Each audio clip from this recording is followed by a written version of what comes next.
এদের ব্যাপারে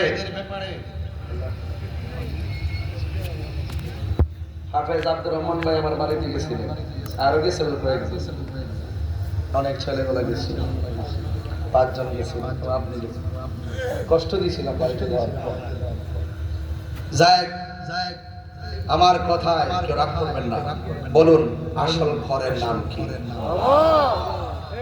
যারা আল্লাহর সঙ্গে নাফরমানি করবে, নবীর সঙ্গে নাফরমানি করবে, কোরআনের অপব্যাখ্যা করবে, নিজের ব্যক্তি স্বার্থ হাসিল করার জন্য ইসলামকে জাস্ট সময়কে ইউজ করবে, আবার সুযোগ পেলে যারা ইসলামকে ভুলে যায়, যারা দিনের বেলায় মাথায় পাগড়ি পরে রাস্তার মধ্যে দাঁড়িয়ে নামাজ পড়ে, আর যারা রাতের বেলায় স্বার্থ সিদ্ধি হাসিল করার জন্য বান্ডেল খেয়ে ডলার খেয়ে কালার পাল্টায়, এরা মুসলমান হতে পারে না।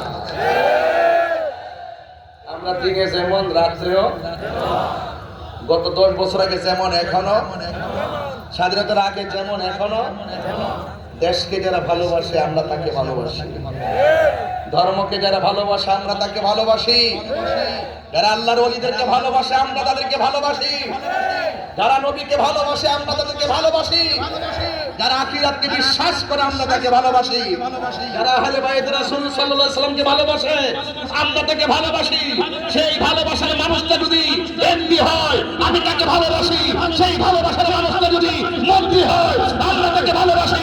যেই ব্যক্তি আহলে বাইতকে ভালোবাসে না, আল্লাহর হাবিবকে ভালোবাসে না, ইসলামকে সে ভালোবাসে না, সঠিকভাবে ধর্মকে ধারণ করে না, আমরা তাকে স্যান্ডেলের ধুলো মনে করি না।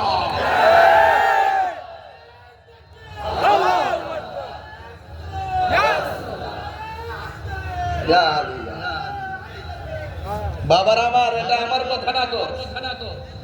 আল্লাহ রাব্বুল আলামিন বলেন লা তুফাত্তাহু লাহুম আবওয়াবুস সামা ওয়া লা ইয়াদখুলুনাল জান্নাতা হাত্তা ইয়ালিজাল জামালু ফি সাম্মিল খিয়াত।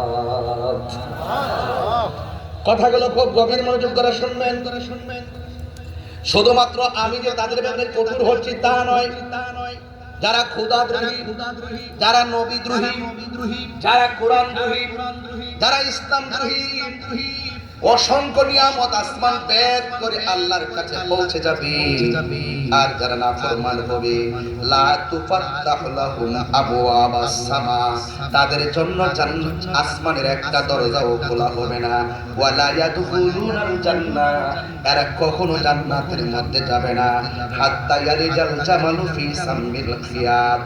এর মার যুবক ভাইরা, ওই যে সুয়ের ছিদ্র দিয়া যেমন করে উট ঢুকতে পারে না, ওই নাফরমানের দলগুলো কখনো আল্লাহর কাছে পৌঁছতে পারবে না। আমার বন্ধুগণ, শুধুমাত্র তাই নয়, যদি প্রেমিক হতে পারেন, যদি আল্লাহ পাকের দিওয়ানা হতে পারেন, যদি আমার নবীর আশিক হতে পারেন, আর হকের জন্য যদি রাজপথে জীবন দিতে পারেন, আমরা হকের জন্য জীবন দিতে চাই কি চাই না?